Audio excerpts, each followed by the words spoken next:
پہلے کرونا اور اب سموگ نے حکمران طبقات کو بالکل ایکسپوز کر کے رکھ دیا۔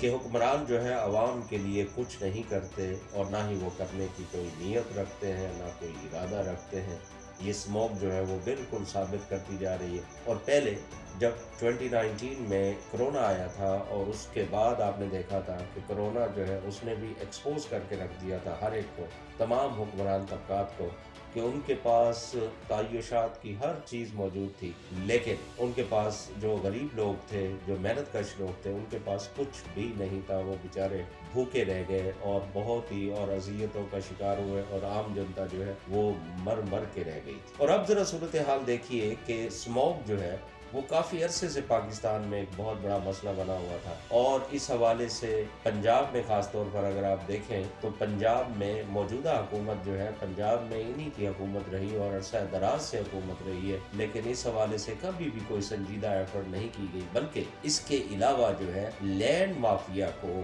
بہت زیادہ اربوں خربوں روپے بلکہ ڈالرز میں کموا کر انہوں نے ایک تو لینڈ کا ستیہ ناش کرایا، اور اس کے علاوہ درختوں کی کٹائی کی، اس کا بے حد نقصان ہوا، انوائرمنٹ جو ہے وہ خراب ہوا۔ اس کے علاوہ جو ہے اور بھی بہت سے ایسے مسائل ہوئے جو آپ کے سامنے آپ کو نظر آ رہے ہیں، کنکریٹ کا بے تحاشا استعمال، اور اس کے علاوہ ٹرانسپورٹ کو خراب کر کے جو کرپٹ لوگ ہیں، عام لوگوں میں سے بھی، ان کرپٹ لوگوں کو اتنی ساری گاڑیاں دے دی گئی کہ وہ بھی دھواں چھوڑتی جا رہی ہیں، اور ماحول جو ہے وہ آلودہ سے آلودہ تر ہوتا گیا۔ اس کے علاوہ اگر آپ کہتے ہیں کہ زرعی زمینوں سے ہوتا ہے، تو آپ نے زرعی زمینوں کی بھی کوئی طریقہ کار، کوئی اندازہ نہیں بنایا۔ اور اس کے علاوہ جو آپ نے ہاؤسنگ سوسائٹیز بھی بنائی تھی، اس سے کتنی گرد یا ڈسٹ جو ہے اڑی ہوگی اس کی کھدائی میں، اور اتنی بڑی کھدائیاں ہوتی ہیں، اس سے ڈسٹ جو ہے وہ اسموک میں شامل ہوتی ہے، اور اسموک کے ساتھ جو ہے پھر فوگ آتی ہے، تو آپس میں مل کے انوائرمنٹ کا ستیہ ناش کر کے انوائرمنٹ کو زہر آلود کر چکے ہیں۔ اور اب جب صورتحال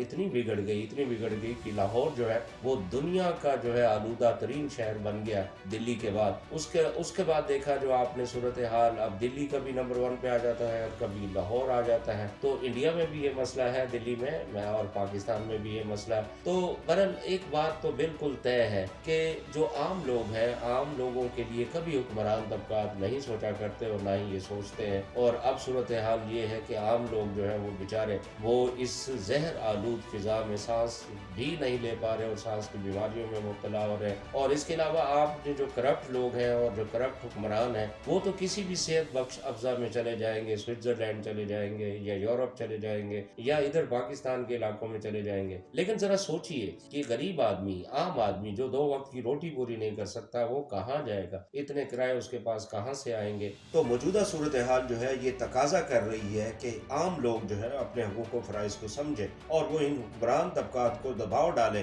اور خاص طور پر ان کو پہلے تو بے دخل کرنا چاہیے۔ میرا خیال ہے کہ یہ اس قابل ہی نہیں ہے، اس لائق ہی نہیں ہے کہ ان لوگوں نے جو ہے، چلو آپ سسٹم میں تو کرپشن کرتے ہیں، اس میں آپ کر لیتے ہیں، لیکن آپ نے لوگوں کا جینا اجیرن تنگ کر دیا۔ ایک طرف آپ نے مہنگائی کی چکی میں پیسا ہوا ہے، دوسری طرف بلوں کے چکر میں پیسا ہوا ہے، گیس کے چکر میں پیسا ہوا ہے، گیس کے بل جو ہے وہ گیس آتی نہیں اور بل آ رہے ہیں۔ آپ دیکھیں کہ آپ نے مہنگائی میں روٹی تک چھین لی، گیس چھین لی، بجلی چھین لی، پانی چھین لیا، سب کچھ چھین لیا، اور ہوا بھی جو ہے زہر آلود کر دی۔ یہ ہے صورتحال اس وقت۔ آپ ذرا سوچئے، میں عام لوگوں سے گزارش کرتا ہوں کہ جناب والا، آپ اپنے جو کنزیومر رائٹس ہیں اس سے آگاہ ہوں۔ پاکستان ایک واحد ملک ہے، شاید یہاں کے جو عام لوگ ہیں وہ کنزیومر رائٹ سے واقف نہیں ہیں، اور اب یہ وقت آ گیا ہے کہ ہم اپنے کنزیومر رائٹس سے بالکل آگاہ ہوں۔ ہمیں فضا صاف چاہیے، ہمیں پانی صاف چاہیے، ہم بجلی کے بل نہیں بھر سکتے زیادہ، ہم گیس کے بل نہیں بھر سکتے، ہمیں تعلیم فری چاہیے، ہمیں ہاؤسنگ فری چاہیے، ہمیں یہ ساری سہولیات جو دنیا میں فری ہے ہمیں بھی فری چاہیے۔ اگر یہ یہاں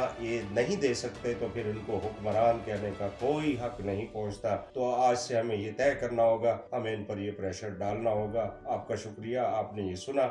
اگر آپ کو ایسا لگے کہ میں نے جو باتیں یہاں پر کی ہیں اس ویڈیو میں، تو آپ میری ان ویڈیوز کو لائک کیجئے گا، شیئر کمنٹس کرنا نہ بھولیے گا، اور اس کو ضرور پھیلائیے گا، کیونکہ یہ عام عوام کی بات ہے، میں کوئی حکمران طبقات کی بات نہیں کر رہا۔ ہم عوام جب تک نہیں جاگیں گے اس وقت تک اس ملک کا مستقبل نہیں سنور سکے گا، اور اس کو سنوارنے کے لیے جو ہے ہمیں ضرور اور ضرور اپنا کردار ادا کرنا ہوگا، اور پازیٹیو کردار ادا کرنا ہوگا، اور اس کے لیے سب سے پہلے جو ہے شعوری انقلاب ضروری ہوتا ہے کہ ہم ان چیزوں کو سمجھیں اور ان چیزوں کو ایک دوسرے تک پھیلائیں۔ بہت شکریہ، آپ سے پھر ملاقات ہوگی، تب تک عاصم شجاعی کو دیجیے اجازت، اللہ حافظ۔